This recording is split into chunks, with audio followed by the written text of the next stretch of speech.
So in yesterday's video, we discussed the Kardashev Scale and its relationship to NVIDIA particularly. In this video, let's zoom a bit out and stay on topic for a while. And I will give you a quick TLDR so you don't have to go back to the video. You can also watch the other video after this video. Okay, so let's get started. What is the Kardashev Scale again? It's a method of measuring a civilization's level of technological advancement based on the amount of energy the civilization is able to harness, right? And this is like a very sci-fi concept, but I think it's a good way of sometimes to just take a step back and look at humanity as a whole, because it can be very clarifying and refreshing to not being caught up in the minute details all the time, right? And in the news and the hype and the election and stuff, but just look back at humanity as a whole and the big picture trends. And there are like different levels on the Kardashev scale, and we have not even reached type 1 civilization, which means we are a very rudimentary civilization yet. We feel advanced, but we are not even able to harness all the available energy on our planet. So for instance, capturing all the sun energy, right? And I also have like this graphic, popular graphic of the Kardashev scale. You can see like the type 1 civilization harnesses all of the planet's energy from the parent star, which is basically the sun energy, the energy the sun emits, and we capture this energy. Only a small portion of the energy reaches the earth, right?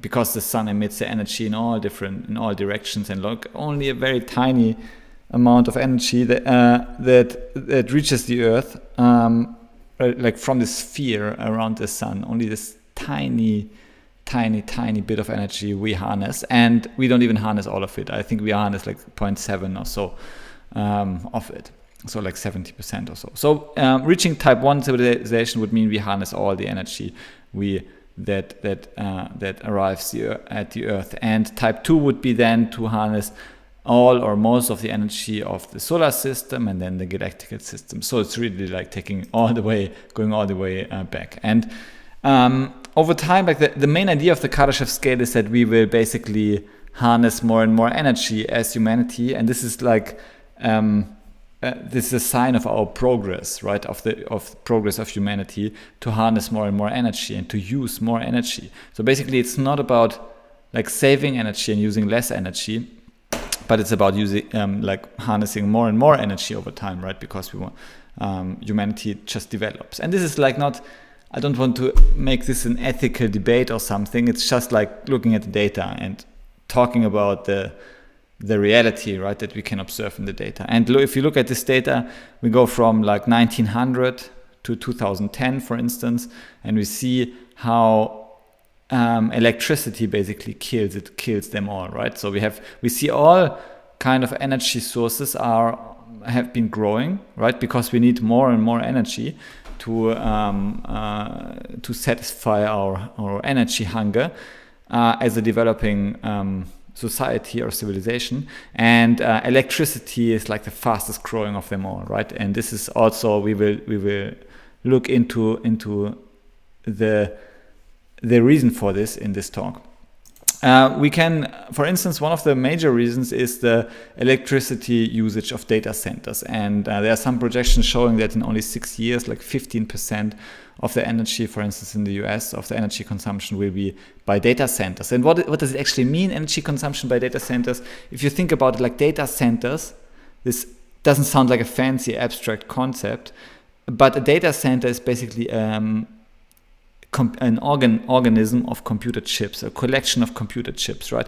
It's like, think of the data centers as a new life form, a digital life form, cyber life form, that does data processing on a computer chip. And this life form is fed with energy, right? So it needs to eat energy in order to survive. And it's artificial intelligence, right? And we can already see like the rudimentary beginnings of this. And as I say, beginnings, many people, like more and more people argue that AI is overhyped, but in my point of view, like really going back at looking at civilization as a whole, I cannot understand this argument, because AI cannot be overhyped enough, right? This is the new emerging life form on Earth. It is the dumbest today that it will ever be in the future, most likely, right? And so you see as it consumes more energy. This is also like supported by scientific evidence, for instance, the AI scaling laws. As it harnesses and uses more energy, as we feed the data centers, the beast living in the data centers with more and more energy, it becomes more powerful, right? It becomes more capable, and it will become better and more intelligent as well. So and as it becomes more intelligent, it solves more problems. It accelerates the civilization that we are on the Earth as a collective organism in ways we cannot even imagine yet. For instance, already generative AI accelerates scientific progress significantly. Generative AI is, like, as a scientist, I have worked as a scientist in distributed systems, and many of the tasks I did, like summarizing different papers, journals and stuff, maybe an overview or survey papers, this can be done now in one prompt, like I can accomplish in one prompt more than I could have accomplished in half a year or so as a scientist, summarizing and comparing different kind of papers, for instance. And so this is what I can already do, and you can already see accelerated scientific progress as a result of AI, of artificial intelligence, and AI lives in data centers. So it's like the cells need energy, like much like our brain cells need energy from food.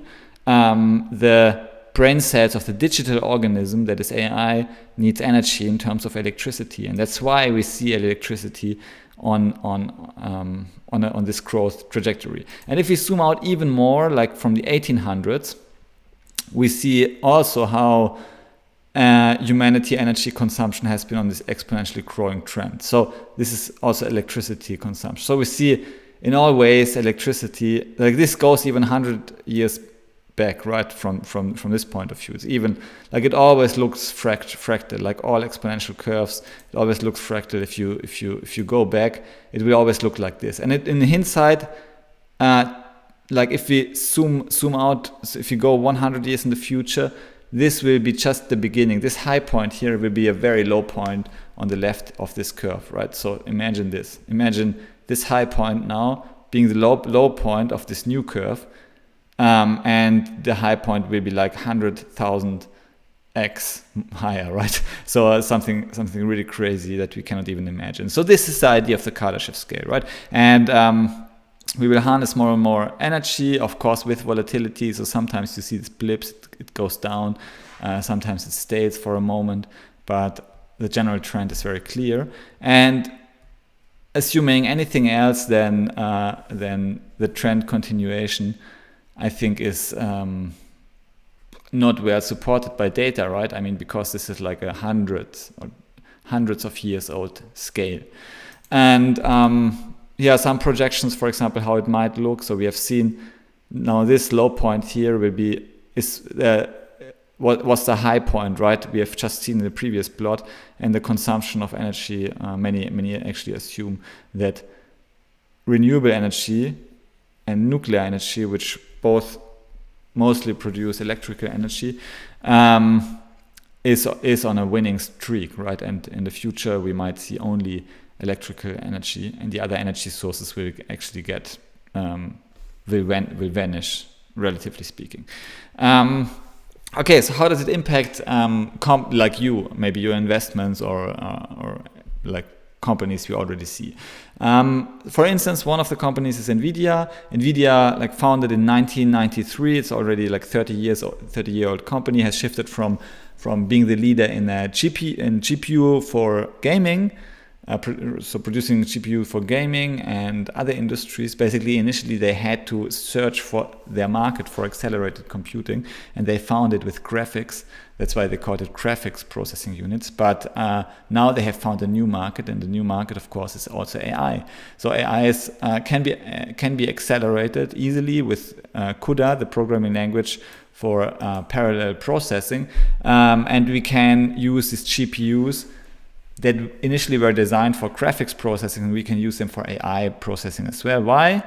Because we have highly parallelizable computations. I did a video a couple of weeks ago on matrix multiplication, and why it is, by matrix multiplication, is basically the primitive that powers our civilization today. Why matrix multiplication? Because the large neural networks, the artificial neural networks, basically the generative AI models we all use every day, they are represented as matrix data structures, so two-dimensional vector data structures, and all of it is a matrix multiplication operation. All the training, all the inference is a matrix multiplication operation. And matrix multiplication, you can think of the matrix as a two-dimensional grid of numerical values, and those numerical values can be computed. So the multiplication of those values of rows and columns and stuff can be computed as a series of addition and multiplication operations that are easily parallelizable. That's why GPUs have become the infrastructure for AI. Okay, so and here you see this popular graphic by NVIDIA. The compute in the last decade or so has 1000x. So we have seen in terms of the number of operations per second we are able to do with GPUs, with accelerated computing. So all of the progress in AI is basically comes from this one foundational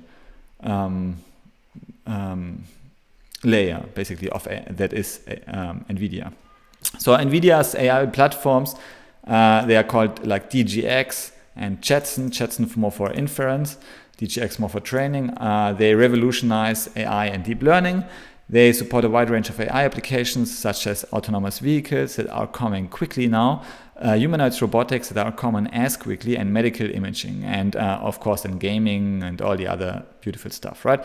And NVIDIA's AI technology is already used by like 2/3 or so of all the supercomputers globally.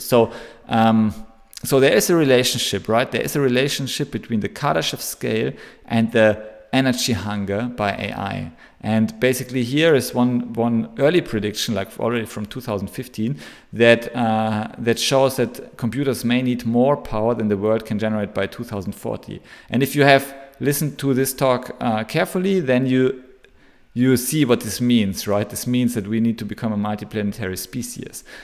For real now, right? As Elon already always points out, we are just a small flame in the huge universe, right? A small flame of light and of hope, and it is our destiny in a way to bring this small flame, to keep it alive, to keep it burning, a small flame of consciousness, and push it out into the dark, cold universe to lighten it up in a way with consciousness and with life. And there are different life forms, right? And we can, like, I don't want to make this a discussion of different life forms. Maybe you have your own philosophies about life, but I think like the vision is already clear, right? These visions. We have the world energy production. We have the benchmark that is like the energy consumption growing exponentially. A line in a linear plot is an exponential growth curve, and you can see that ultimately we will reach a limit that is the world's energy production. So we need to push AI to other planets, and it's also like very possible to do, right? Why not?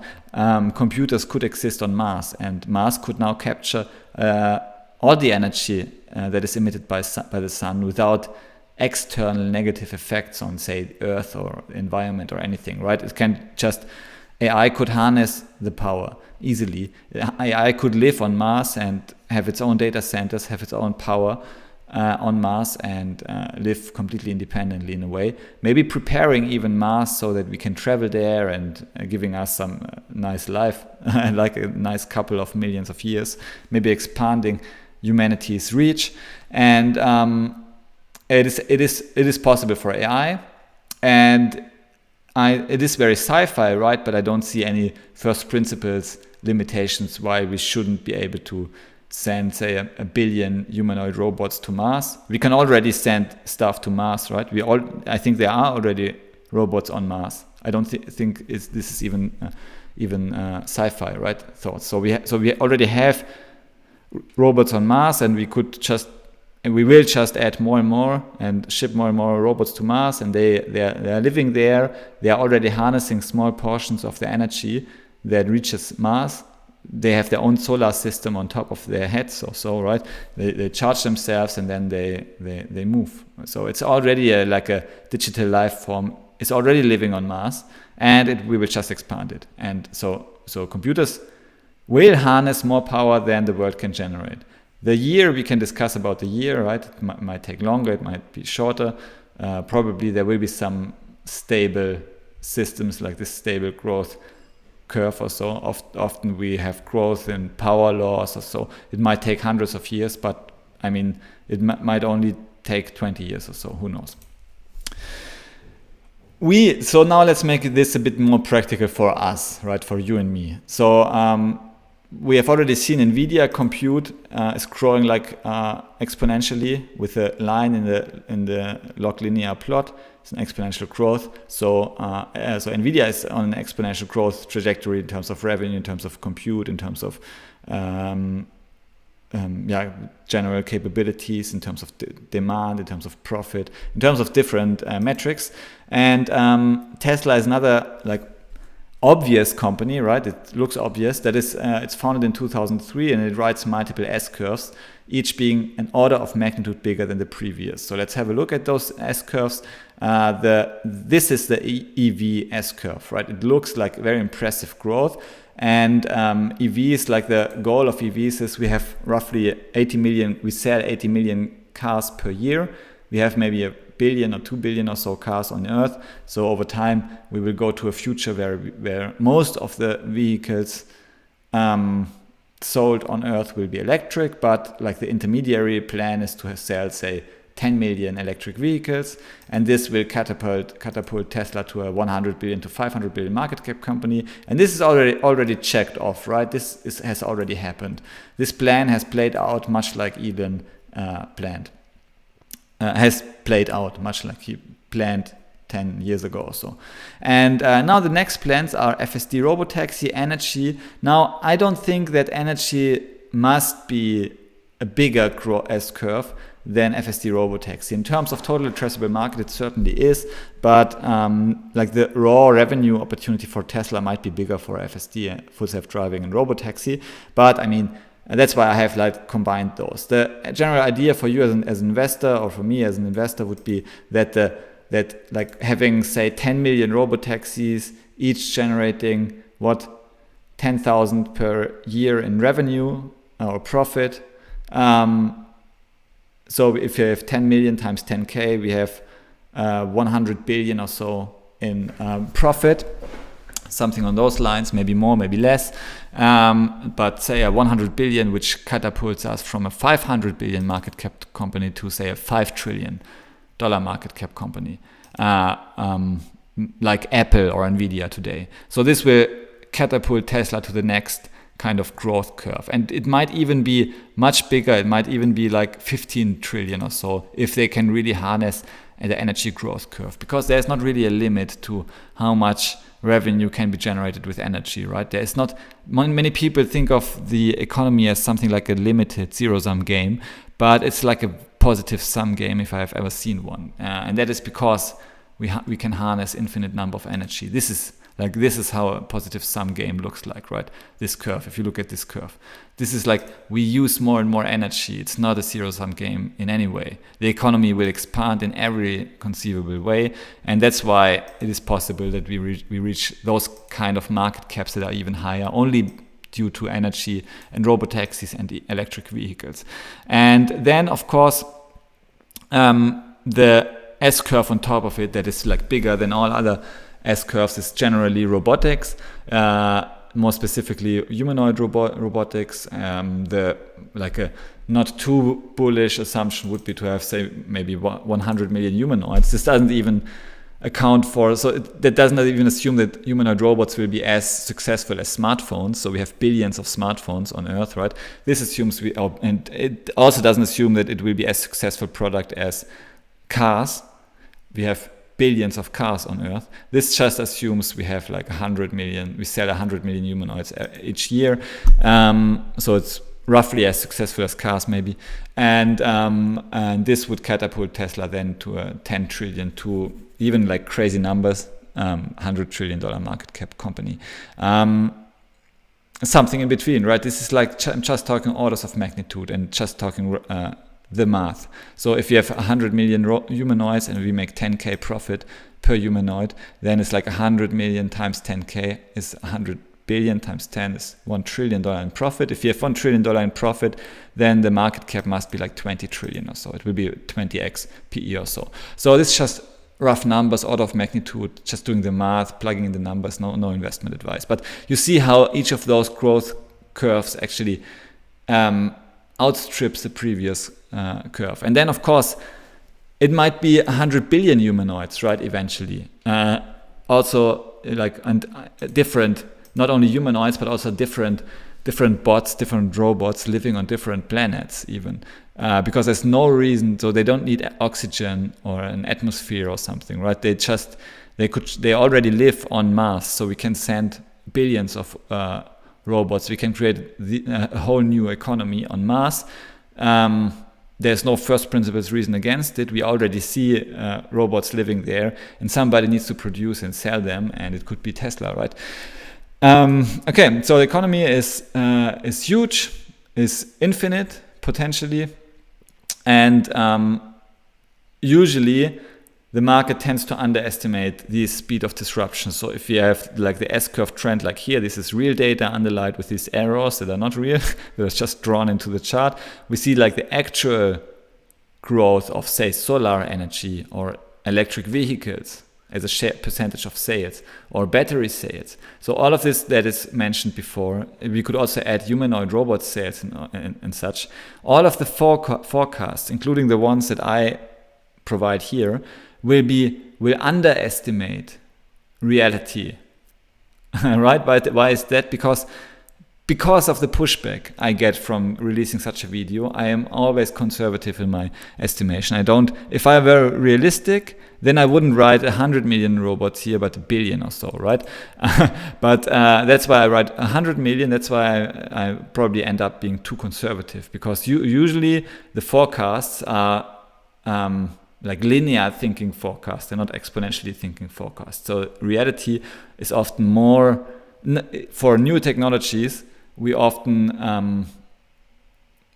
need to be aware, so we have this bias toward linear thinking, toward linear growth, toward those lines. If you in reality have like an S-curve exponential trend for some period of time, so we often underestimate the speed of disruption. And being aware of this means that there's lots and lots of opportunity for us as investors, right? Because now we can capitalize on the undervalued portions of our economy, which is like disruptive growth. So for instance, Tesla and sustainable energy, Tesla is just as an example. Tesla provides many products such as solar roofs, Powerwall, power packs.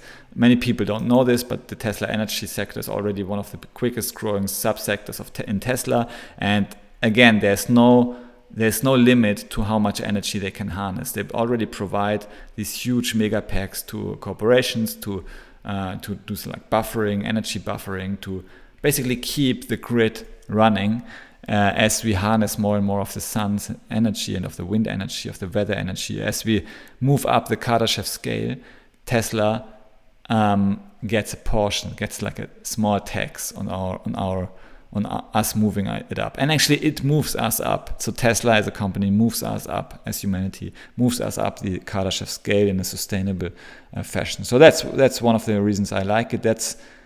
This part is basically this energy, like the absolute beginning of this energy S-curve that we are seeing here exemplified. So not only like generally sustainable energy and electric vehicles and stuff, we also see investments in AI that are rapidly increasing. And as they increase, of course, we move up the Kardashev scale because we need to harness more energy. And in 2024, we can already expect like more than 100 billion spent for AI systems in a year. So which is like a huge investment. And AI will solve us many of the problems we are currently facing. It is like we are not building it just because we are so hyped about AI. We collectively as humanity, so we have a collective intelligence, and we as individuals should be humble enough to admit that we don't know what humanity has. What humanity, like the directions humanity decides to go as a collective organism. It often does.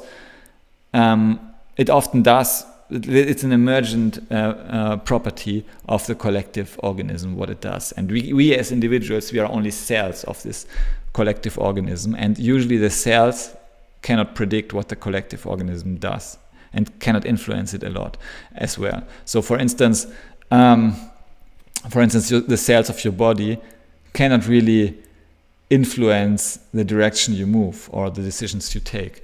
I mean, in a way it does, right? Because your body consists of the cells, but in a way also the cell is not even aware of the collective organism, so it also cannot influence its decision making. And AI is an emergent property of this complex system, and it drives the progress towards a type 1 civilization. This is what we can already see from the data. We don't know why, we don't know about the emergent properties, like maybe there's a consciousness or so of this AI, of this collective organism, and we don't really know what this collective emergent consciousness plans to do, right? Or implicitly or explicitly. And anyways, we as investors, we can see that the AI market grows like rapidly. More conservative estimation is like a 38% growth rate. Actually, if you look at the previous decade, it was like more an 80% growth rate or so. You can see like growth figures like this.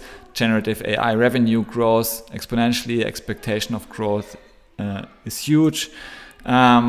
We see a convergence or intersection of companies such as NVIDIA and Tesla. For instance, Tesla, as they scale up their full self-driving currently, or as they scale up their humanoid robot production, they need more and more computational infrastructure that is provided by NVIDIA. And similarly, so NVIDIA benefits from Tesla, Tesla benefits from NVIDIA, and of course all the other companies like Google, Meta, and so on. All of them grow together, right? Scale up humanity as a collective organism together in unistep with this, by providing services to each other and learning from each other, sharing knowledge with each other, because the cells of those organisms, of those companies such as Tesla and Alphabet and Amazon and Oracle and Baidu, the researchers, if a researcher, for instance, at Google publishes a transformer paper, as they did, it might impact Tesla now using generative AI. So progress here for this one company results in progress for this other company. And progress here in Tesla means more sold H100 GPUs, right? So it means benefits for NVIDIA as well. And as NVIDIA benefits, they might invest more in research that might benefit all the companies we see here. So it's not a zero-sum game, it's a positive-sum game. It's progress. It's progress and humanity just doing things more intelligently in a smarter way, in a smarter, more efficient way, harnessing more and more of the resources we have, of the infinite resources we have, because energy also is not really finite. It's infinite. It's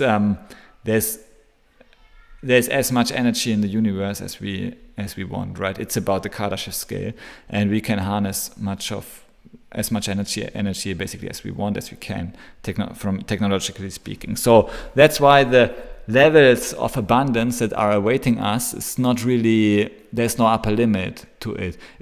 We have many of the limits in our thinking because we as humans grew up with those limits. maybe they were taught to us by experience or by limitations we have experienced in our own lives. But this doesn't mean that they will persist, right? These limitations, for instance, limitations in intelligence, are now being resolved, and the second order consequences of these are just huge. And I mean, most of the limitations we have perceived in life were limitations of intelligence, maybe of money or so, but then money, how to make money, it's a limitation of, maybe you want to do something with the money, right? Purchase a good you need, food or so. If we have resolved the bottleneck of intelligent labor, we can produce as much food as we want, and we all experience it, right? If you look collectively to our industrialized societies, and you see this obesity and stuff, right? We produce more food than we actually need. We have huge amounts of abundance already. It is growing by the day, and humanity is just on this upward trajectory towards becoming a level 1 civilization on the Kardashev scale and beyond, right? Because we are already seeing the first signs. We are already seeing the robots and the solar energy deployed on Mars. So we are already harnessing, in a way, we already have implemented the DNA of harnessing more than Earth's energy resources for our benefit. By 2030, most of the world's new passenger vehicle sales will be electric, largely driven by innovations from companies like Tesla. As a result of AI applications like EV and autonomous driving, energy demand will have exploded. So we have millions of robotaxis, tens of millions of humanoid bots, and it will only be the beginning. And companies such as Tesla and NVIDIA likely have appreciated a lot in value because they are the leaders in high growth industries. And so why do I say in 2030 most EV sales will be electric? Because of charts like this. This is like the previous 10 years of EV sales. As a percentage of EV sales, we have been like at 1%, small percentage of sales were actually electric vehicle, but now we are already more than 10% globally, and it keeps growing. The curve won't stop suddenly or drop back to zero, right? It will go up to 99% and quickly. So conclusions: NVIDIA and Tesla are at the forefront of technological innovation. They drive progress towards us becoming a type 1 civilization on the Kardashev scale. They could fail, right? But companies after them will succeed. But currently, like, they are the best bet we have, right? They are leaders in a high growth industry. So, and this STAR principle, it was like a great book I read with the same name, STAR Principle, from Richard Koch. He argued that we should invest in stars, and he divided up the space of companies into these 4 quadrants, where we have like on the y-axis we have the growth rate of the industry the company is in, and on the x-axis we have the company, and the company being ranked by its leadership in the industry. For instance, the biggest company in electric vehicle would be the leader here. It would be on the left, and the smallest company, maybe Volkswagen or so, or maybe an even smaller company in terms of electric vehicle industry, would be here on the right. And if you have an industry like electric vehicles, autonomous vehicles, humanoid bots, GPU, AI, if you have those type of industries, they are all high growth industries, which means the compound annual growth rate of those industries is 10% or more on an annual basis, so they grow quickly. And we have some leaders in those industries, and the leaders is usually like Tesla and NVIDIA, for instance. They are leaders, right, in those high growth industries. Tesla, we have seen that they are leaders in 3 high growth industries or so, and NVIDIA is the leader obviously in the AI infrastructure industry that keeps growing by 40% or so per year for the next decade or even decades. Let's see. And both of those companies could be found in this stars quadrant. Maybe not forever, but as long as they still are in the star quadrant, they they are leader in the high growth industry, which means that they have the fastest learning effects. For instance, Tesla has deployed most FSD enabled cars already, so they already have a lead in data, which means that they can learn faster than all other companies, which means that they, in terms of the self-driving capabilities, which means that they will get more customers because they have the safest system, which means they can learn even faster and so on. So we have those effects. The leaders, usually in high growth industries, they can remain the leaders because of the advantages they enjoy. And as a result, they will grow very quickly, and eventually, as the industry matures, they will become cash cows, producing huge amounts of cash that we can then use and deploy in new stars and new industries. So this is like the STAR Principle. It's a good book, recommended literature. If you like those type of videos, then give me a like, subscribe to the channel. I really appreciate having you here. You can also join our free email newsletter. Just go to finxter.com, finxter.com, and subscribe to any of the pop-ups or email sign-up forms. Again, it's free. The main purpose of the newsletter is to help you be on the right side of change among the many disruptions that are happening. We at Finxter are not always right, but we try to be on the right side of change over time, right? So by being flexible enough in thinking and adaptive enough and dynamic enough and always keep learning so that we can adapt to the upcoming changes, because the only constant thing is change in our world, and that's basically the one thing we can bet on, and we should bet our careers and lives on as human beings, being the dominant race species on Earth. Thanks for watching. Again, give me a like, subscribe to the channel, and see you in the next video. Bye.